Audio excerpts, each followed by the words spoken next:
Assalamualaikum warahmatullahi wabarakatuh. Alhamdulillah, anak-anakku sekalian, bagaimana kabarnya? Sehat selalu ya. Oke. Nah, tak terasa ya, anak-anak kita sudah melewati PJJ kita selama sepekan ini. Nah, Ustaz harap kalian tetap semangat ya, walau belajar di rumah.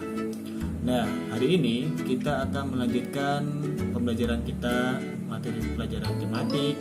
Untuk itu, anak-anak tolong lebih fokus lagi ya, agar apa yang Ustadz ajarkan ya dapat betul-betul tersampaikan kepada kalian ya. Baik, langsung saja kita akan mulai. Silahkan simak video berikut ini ya.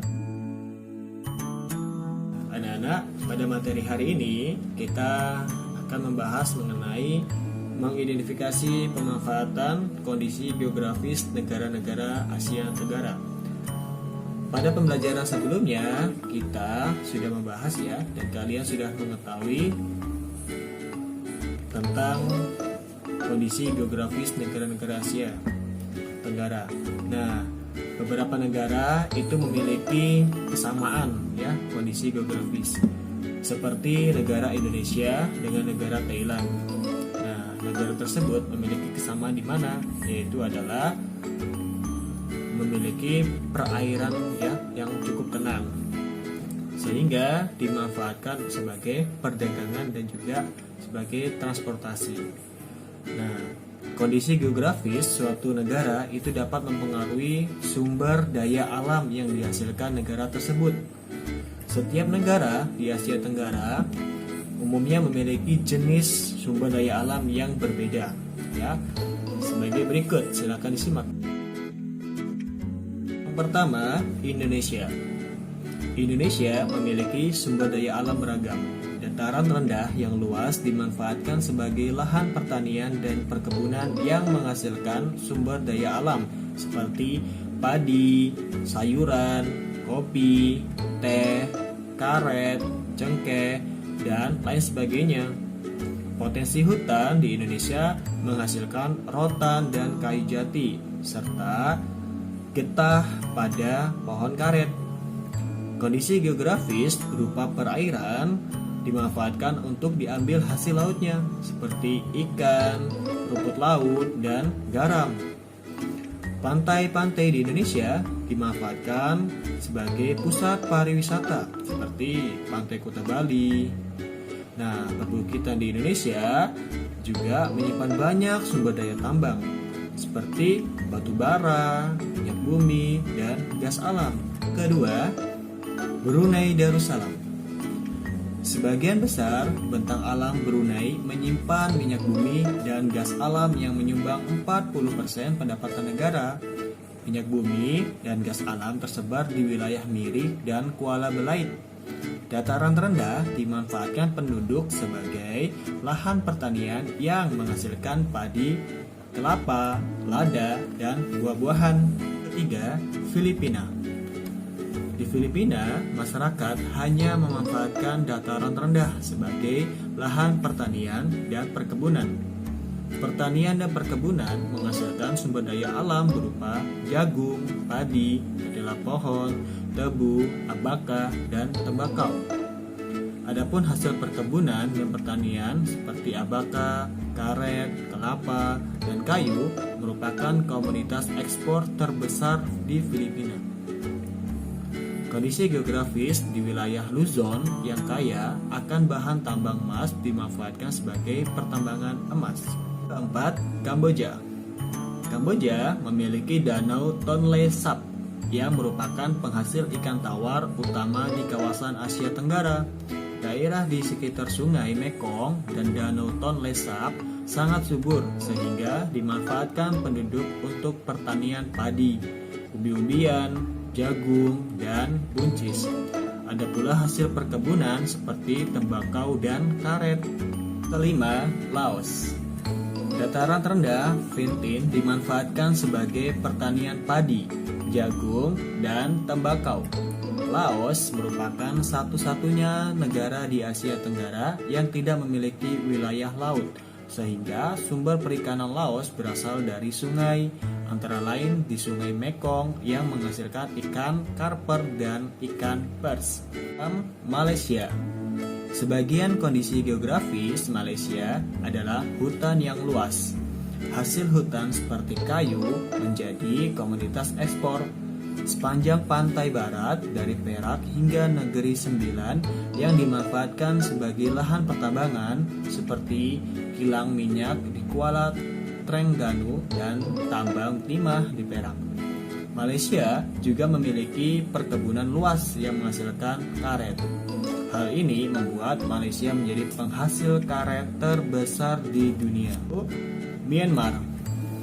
Beberapa wilayah di Myanmar menghasilkan sumber daya alam yang beragam. Contohnya, tembakau banyak terdapat di lembah Sungai Sitang, teh banyak terdapat di Plato San, dan sayuran banyak terdapat di pantai Arakan Yoma. Wilayah Tenang Sering dimanfaatkan untuk wilayah pertambangan yang menghasilkan timah. Singapura.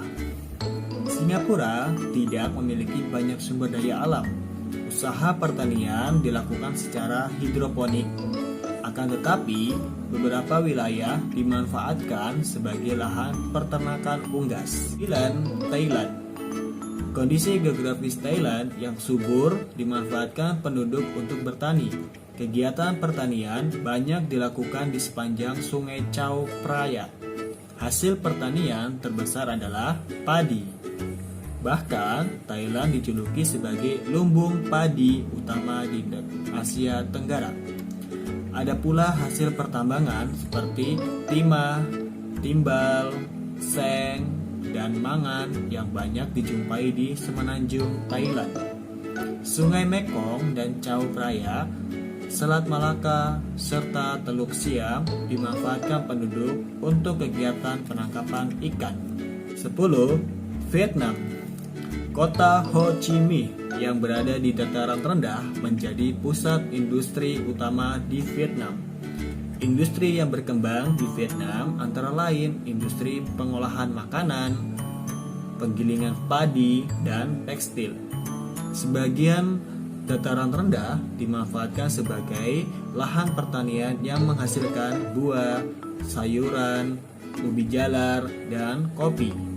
Hutan utama di Vietnam menghasilkan kayu jati dan rotan sebagai bahan baku mebel. Nah, anak-anakku sekalian, itulah materi kita mengenai pemanfaatan kondisi geografis di negara-negara ASEAN ya. Nah, Ustadz harapkan kalian dapat mengerti ya, berkaitan mengenai materi barusan yang kita simak. Oke, karena setiap negara itu memiliki kondisi geografis yang berbeda-beda, ada yang sama, ada pula yang berbeda, ya. Jadi harapannya Ustadz kalian dapat memahami setiap negara pemanfaatannya, ya. Oke. Baik, anak-anak sekalian, berikut ini ada tugas buat kalian kerjakan. Silakan ditulis di buku tugas kalian. Jangan lupa tulis nama kalian di atasnya. Baik, jika sudah selesai, silakan langsung dijawab ke Ustadz ya. Baik, anak-anakku, kita masuk ke materi terakhir kita, yaitu adalah menentukan kesimpulan teks. Ada yang tahu apa itu kesimpulan? Ya, kesimpulan adalah intisari teks atau pemahaman kita terhadap keseluruhan isi teks. Nah, anak-anakku sekalian, adapun ciri kesimpulan teks yang baik yaitu adalah yang pertama, dibuat berdasarkan ide pokok dan kosakata penting teks. Kedua, berbentuk pernyataan yang berisi tanggapan. Yang ketiga, tidak melenceng dari isi teks secara keseluruhan. Dan yang keempat, menggunakan kalimat sendiri atau bahasa sendiri. Itulah ciri kesimpulan teks yang baik ya.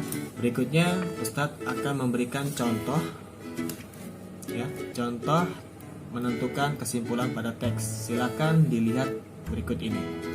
Paragraf 1. Tanaman bermanfaat bagi kehidupan, termasuk kehidupan manusia. Tanaman bermanfaat sebagai penghasil oksigen untuk pernafasan. Selain itu, keberadaan tanaman dapat membuat lingkungan asri dan terhindar dari bencana, seperti longsor dan banjir. Tanaman juga bermanfaat bagi kehidupan tubuh manusia. Beberapa tanaman memiliki kandungan gizi yang dapat membantu perkembangan manusia jika dikonsumsi. Salah satu kandungan gizi tersebut adalah protein nabati. Kesimpulannya, pada paragraf 1, tanaman memiliki banyak manfaat bukan hanya bagi kehidupan manusia, bisa juga sebagai penghasil oksigen, membuat lingkungan asri, dan terhindar dari bencana. Nah, anak-anak semuanya, sampai di sini materi kita tentang menulis kesimpulan teks. Ustaz harap kalian dapat memahami ya, dan dapat mengikuti dengan cepat. Berikutnya, kalian bisa sendiri loh membuat atau menentukan kesimpulan teks. Oke, Ustaz akhiri materi kita hari ini. Wassalamualaikum warahmatullahi wabarakatuh.